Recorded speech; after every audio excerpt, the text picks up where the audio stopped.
काही कामगारांचा फार अत्यंत ज्याला म्हणता येईल की त्यांना त्यांच्या जिव्हाळ्याचा आणि त्यांना उपयुक्त असा निर्णय कोर्टाने दिला आहे औरंगाबाद खंडपीठाने।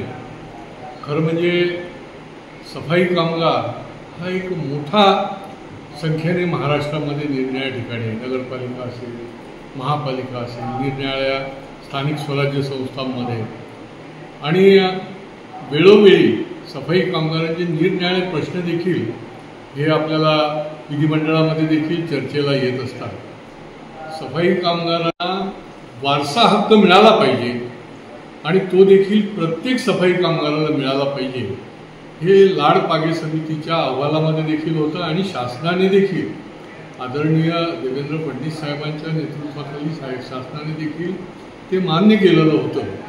परंतु कोर्टामध्ये ती केस गेली होती।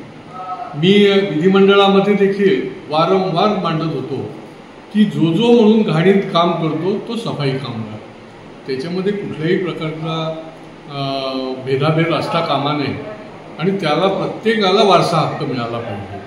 ही भूमिका जी आहे ती न्यायोचित होती।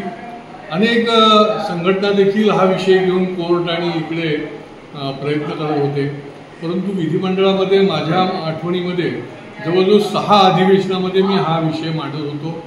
माननीय देवेंद्रजींशी देखील माझी या विषयात चर्चा झाली होती।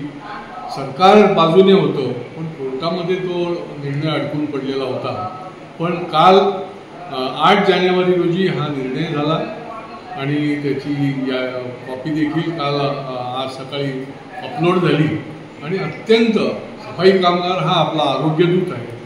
या आरोग्य दूताला फार मोठा त्याच्या कुटुंबाला दिलासा देणारा हा निर्णय आहे असं मी म्हणेन। मी माननीय कोर्टाचं देखील आभार मानेन आणि निश्चितपणे ज्या ज्या मंडळींनी याच्याकरता पाठपुरावा केला त्यांना देखील मी धन्यवाद देईन।